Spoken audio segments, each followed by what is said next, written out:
Hey everyone, and welcome back to the channel. If you've been following along, you know it's been an incredible week exploring the vibrant city of Tokyo. And if you're new here, buckle up because today is all about our final day, some last minute shopping, and of course a massive Tokyo haul. It's hard to believe 6 days have flown by. Let's do a super quick recap of what we've been up to. Day 1, we started our adventure in historic Asakusa, marveling at Sensoji Temple, then explored the upscale streets of Ginza. Day 2, a breathtaking trip to Mount Fuji, cruising Lake Kawaguchiko, strolling Oishi Park, and some serious retail therapy at Gotemba Premium Outlets.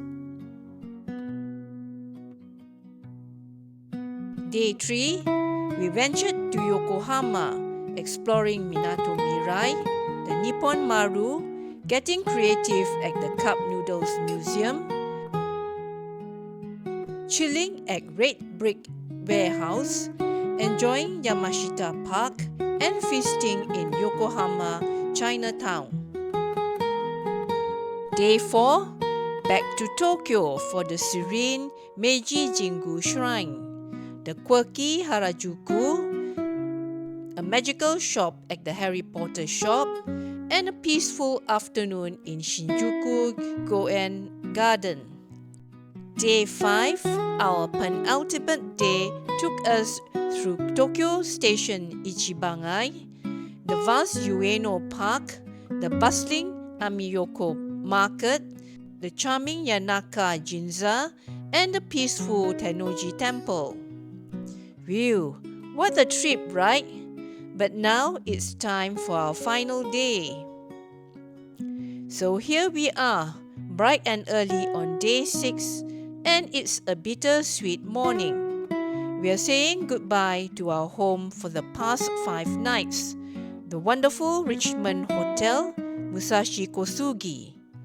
Honestly, this place has been fantastic. Super comfortable, great amenities, great breakfast, and really convenient for getting around. I'll definitely be considering it again for future Tokyo trips.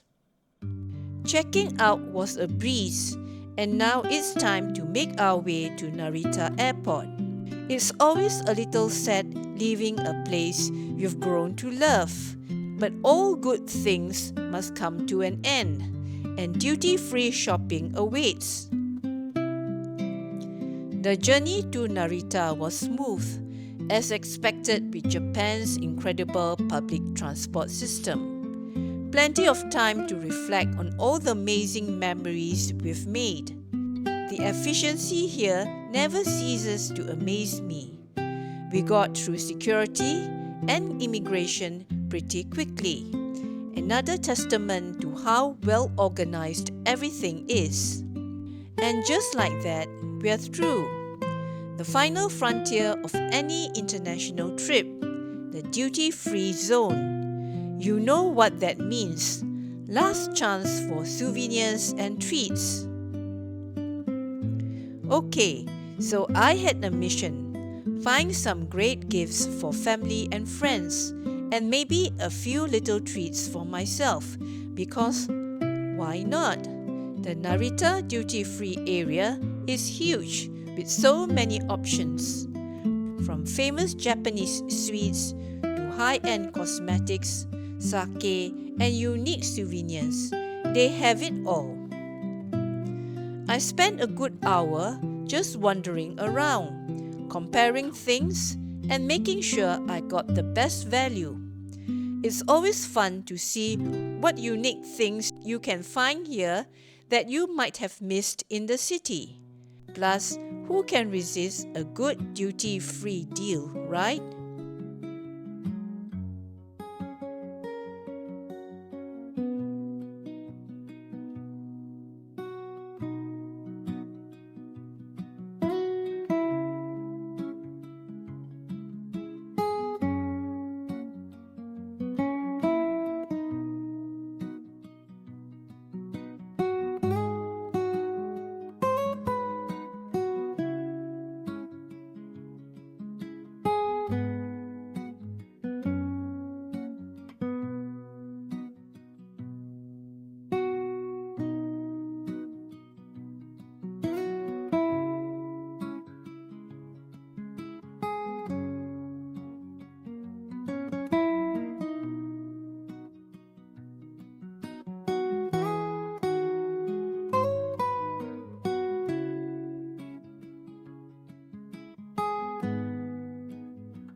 You know I promised a closer look at some of the amazing food items I hauled back.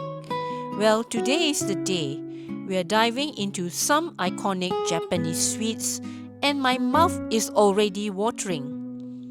From cute character treats to elegant cakes, Japan's snack game is seriously next level. Today we're unboxing the famous Pokemon Tokyo Banana, the classic Tokyo Banana, a beautiful strawberry cake from Ginza, a delicious Baumkuchen, and a delightful Matcha Cake. Let's get snacking. First up, and probably the cutest item in this haul, is the Pokemon Tokyo Banana. How adorable is this packaging? Pikachu is just smiling right at us. These are such a popular souvenir and they come in these lovely individual wrappers. Let's see what pattern we got inside. Oh my gosh, look at that, it's Pikachu. There are different facial expressions you can get, and this one is just classic happy Pikachu. So cute, almost too cute to eat. Alright, moment of truth. It's so soft and fluffy. The banana custard inside is sweet, but not overly so, and it has that distinct, comforting banana flavor. It's like a soft sponge cake hug with a creamy banana center. Absolutely delicious and worth the hype. Moving on to something a little more luxurious, we have the strawberry cake from Ginza. Look at this packaging. It's so sophisticated, just like Ginza itself. The illustration is gorgeous. Inside, we have, oh lovely, it's a beautifully presented cake. This one looks like it might have real strawberry pieces or jam inside, judging by the picture.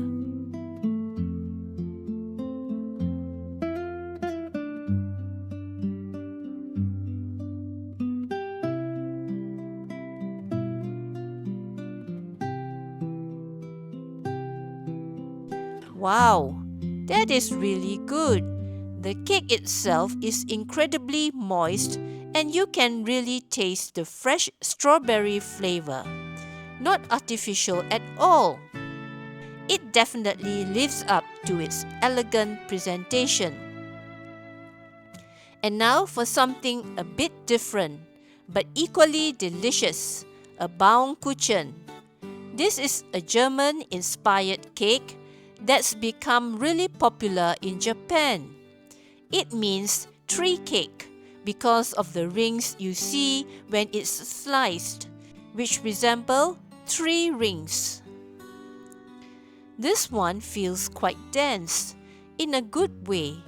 It's usually baked on a rotating spit, building up layers which give it that unique texture. This is wonderfully rich and buttery. It's got a slightly firmer texture than a regular sponge cake, almost like a dense pound cake, but it's still incredibly moist. The flavor is subtly sweet with a hint of vanilla. And last, but certainly not least, something for all the matcha lovers out there. This beautiful matcha cake. You absolutely cannot leave Japan without getting some kind of matcha treat. And this looks absolutely divine. Just look at that vibrant green color. The aroma of matcha is already coming through. It looks incredibly delicate and moist. Oh, that's just perfect. The matcha flavor is strong and authentic, with that signature earthy bitterness balanced by a lovely sweetness. The cake itself is incredibly soft and melts in your mouth. It's not too sweet, allowing the true matcha flavor to shine. This is such a refined and satisfying treat. And that, my friend, is everything. My Tokyo haul and the end of our incredible 6-day adventure. This trip has been everything I hoped for and more. A perfect blend of tradition, modernity, delicious food, and unforgettable experiences. If you enjoyed this video, please give it a big thumbs up. Let me know in the comments below what your favorite part of my Tokyo trip was, or what's on your must-see list if you visit. Don't forget to subscribe if you haven't already, so you don't miss out on my next travel adventure. Bye!